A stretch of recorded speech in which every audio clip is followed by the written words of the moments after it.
Learn English with Daily Glowing English Podcast. Welcome back to Glowing English. I am Jihad, your host for today. I am super excited to be here with you all. Today, we have a very special topic for everyone listening. Hello, everyone. I am Santi. It is wonderful to join you again on Glowing English. I am really looking forward to our discussion today because it touches on something so many of us struggle with every single day. That's right, Santi. Today, we're going to talk about the power of saying no. More specifically, how saying no can completely transform your productivity and dramatically boost your English fluency. Oh boy, saying no is so hard for so many people. I used to be terrible at it. I said yes to every project, every invitation, and every single favor people asked of me. Me too, Santi. It's a huge challenge, but learning to say no is a real superpower. It gives you back your time, your energy, and your focus. Absolutely. And before we dive deep into all the tips and strategies today, please take a quick second right now to like this video and subscribe to our channel, Glowing English. Yes, if you enjoy our lessons and want to improve your English skills every day, hit that like button and click subscribe right now. It really helps our channel grow, and it means the world to us. Thank you so much for your support. Now, Jihad, let's get straight into it. Why do you think people find it so hard to say no in the first place? That's a great question, Santi. I think most people want to be helpful and kind.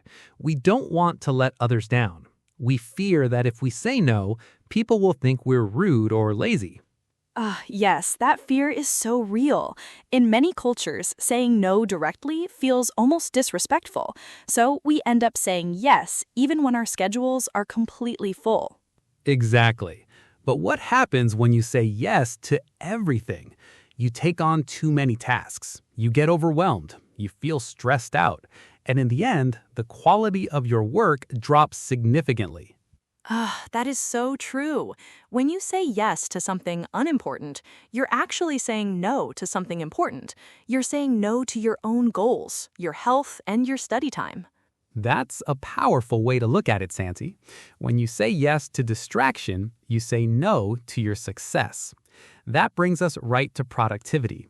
How does saying no boost our productivity? Well, productivity is not about doing more things. It's about doing the right things well. When you say no to low-priority tasks, you protect your prime focus time. I love that concept. If you have 5 major goals for the day, but 5 different people interrupt you with small requests, your focus gets shattered. By the end of the day, you have finished nothing properly. Exactly. You end up feeling exhausted, but you have nothing to show for it. I remember a few years ago, I would agree to go to every meeting and help every colleague. At night, I was still working at midnight. That sounds awful, but many of our viewers are probably nodding their heads right now because they experience the exact same thing. They definitely do. So how can we fix this? The first step is setting clear boundaries. You must know your priorities for the day before you open your email or social media. Right. Write down your top 3 tasks for the day. If a new request comes in that doesn't match those top 3 tasks, you need to pause and think, is this urgent? Is this my responsibility? And if the answer is no, then you need to politely decline. But wait, Jihad, how does this relate to learning English? How does saying no boost English fluency? This is where it gets really interesting, Santi. Many English learners feel overwhelmed. They try to learn everything at once. They download 10 apps, buy 5 grammar books, watch 20 YouTube channels, and try to practice for hours every day. Oh, I see that happen all the time. They say yes to every single resource they find on the internet. Exactly. They suffer from information overload. They spend hours collecting materials, but very little time actually practicing English speaking or active listening. So English learners need to say no to unnecessary materials. They need to pick 1 or 2 great resources, like our channel, Glowing English, and stick to them consistently. Spot on. You must say no to shiny new study tools that distract you from real practice. Consistency with a simple routine is 10 times better than jumping between dozens of different study methods. That makes total sense. What else should English learners say no to, Jihad? Learners must say no to perfectionism. Fear of making mistakes is the biggest barrier to English fluency.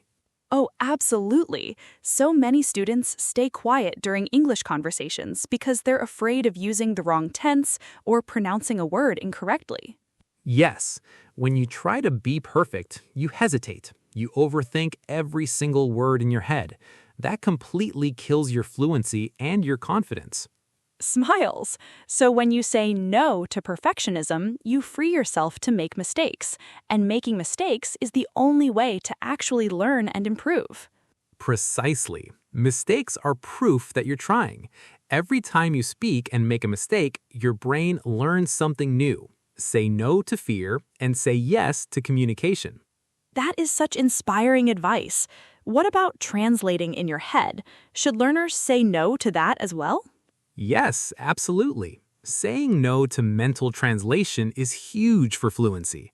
When someone asks you a question in English, don't translate it into your native language. Think of an answer, translate it back to English, and then speak. That process takes so long. It causes long pauses in conversation, and it makes speaking feel so tiring and stressful. Right. Instead, learn basic English phrases as whole chunks. Say no to translating word by word. Train your mind to think directly in simple English sentences. That is wonderful advice, Jihad. Now, let's talk about the practical side of this. Many of our listeners know they should say no, but they simply don't know the right English words to use. Ah, yes. Saying no in English can feel uncomfortable, especially if you only know the word no. Just saying no can sound a bit harsh or rude if you don't add anything else. Exactly. If your boss asks, "Can you work late tonight?" and you just say no, that might create an awkward moment. Yes, that might get you into trouble. So today, Santi, let's teach our listeners some polite, professional, and natural ways to say no in English. That sounds fantastic. Let's start with professional situations at work or school. What's a polite way to turn down a request from a coworker? Here's a great phrase.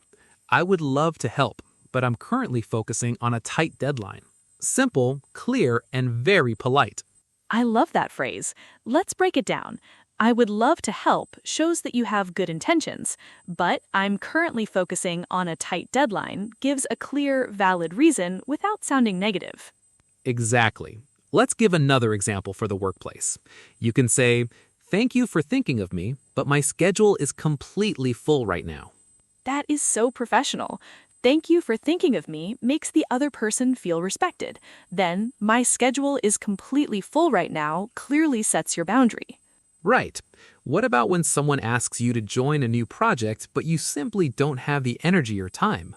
You can say, "I really appreciate the offer, but I can't take on any extra responsibilities at the moment." That's brilliant. Notice how simple these sentences are. You don't need long, complicated grammar structures to sound polite and confident in English. Short sentences are always better. They're easier to say, easier to understand, and less likely to contain mistakes. Now, what about social situations? What if a friend invites you out for coffee or a party, but you need to rest or study English? Social pressure can be tough, but you can say, "That sounds awesome, but I can't make it today. How about next week?" That's a lovely phrase. That sounds awesome shows enthusiasm. How about next week shows that you still care about the friendship and want to spend time together later. Another great option is, "I would love to, but I've already made plans for tonight." Even if your plan is just staying home to relax or practice English, it's still a valid plan. Yes, protecting your personal time is just as important as keeping appointments with other people. Your time with yourself matters. That's so true. Jihad, let's practice a short role play for our listeners right now so they can hear these phrases in action. Great idea. Let us do a workplace scenario first. You act as my manager or coworker, and I will be the employee trying to protect my time. Okay, here we go. Hey Jihad, do you have a few minutes? I really need someone to help me organize these financial reports for tomorrow morning. Hi, Santi. I would love to help you out, but I am currently finishing the main project report that is due at 5 o'clock today. My schedule is completely full until the end of the day. Oh, I understand. No problem at all, Jihad. I will ask someone else. See how smooth that was? I did not feel guilty, and Santi did not get angry or offended. That was perfect. Now, let us try a casual social scenario between two friends. Sounds good. You start, Santi. Hey Jihad, a few of us are going out for dinner tonight at that new restaurant downtown. Do you want to come along? Oh, that sounds like so much fun, Santi, but I cannot make it tonight. I've had a really long week, and I planned an early night to rest. Can we catch up next weekend instead? Of course, Jihad. Get some good rest tonight. Let's definitely meet up next weekend. Smiles. That was so easy and natural. No stress, no drama, and no lost friendship. Exactly. And look at how much English practice we just did using simple phrases. That brings us to another key point, Santi. Practice. Knowing these phrases in your head is good, but speaking them out loud is what creates true fluency. Yes, fluency is a physical muscle memory. Your mouth, tongue, and throat need to get used to producing English sounds smoothly without hesitation. So, to all our viewers listening right now, repeat these phrases out loud. Pause the video if you need to, or say them along with us. Let us repeat those key phrases together slowly so everyone can practice right now. Phrase number 1. I would love to help, but I am currently focusing on another task. Phrase number 2. Thank you for thinking of me, but my schedule is full right now. Phrase number 3. That sounds great, but I cannot make it this time. Phrase number 4. I appreciate the offer, but I can't take on anything new right now. Excellent. Practice saying these sentences with confidence and a polite tone of voice. Tone is very important. Tone makes a massive difference. If you say no with a harsh, flat voice, people might feel rejected. But if you say it with a warm, polite tone and a smile, people will respect your boundaries completely. That is such a valuable tip, Santi. Smiling while speaking actually changes the shape of your mouth and makes your voice sound friendlier. It really does. Try it right now, everyone. Smile while saying, "Thank you for thinking of me." Do you hear how warm and pleasant it sounds?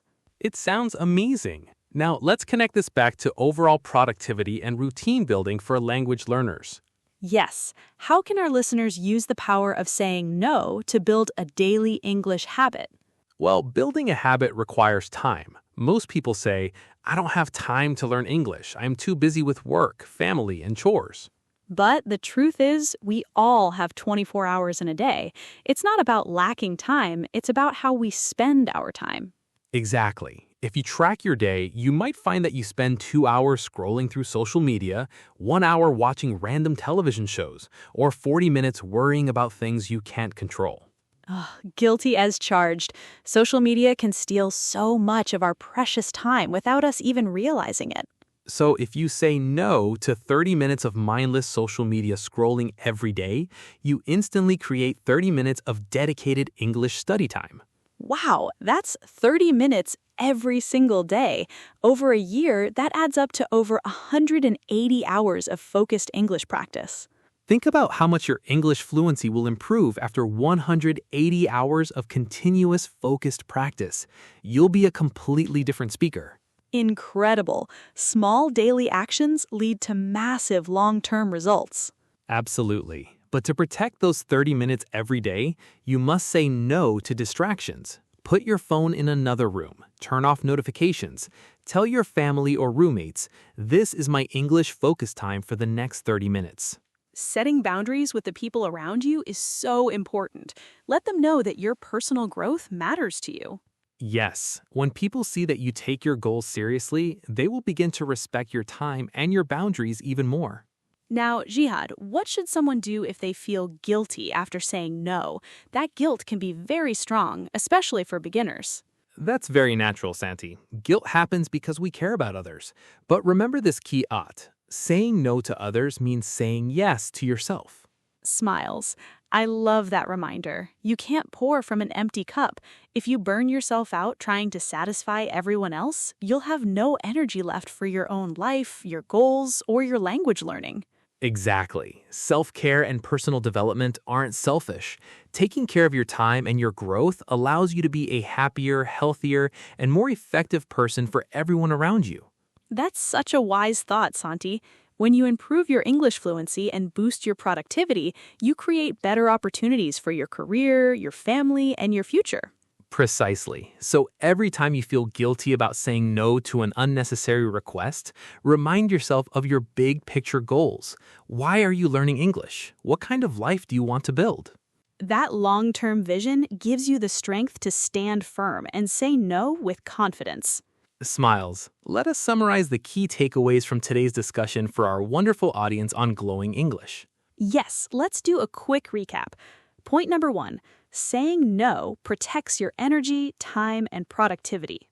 Point number 2, saying no to overthinking, perfectionism, and excessive study materials will dramatically speed up your English fluency. Point number 3, use simple, polite English phrases to decline requests gracefully without feeling rude or guilty.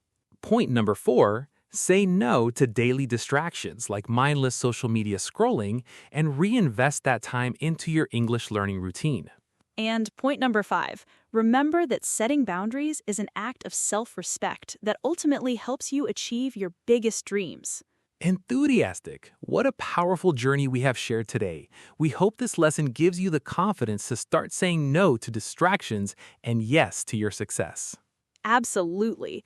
Thank you all so much for spending your valuable time with us today. Your effort and commitment to learning English truly inspires us every single day.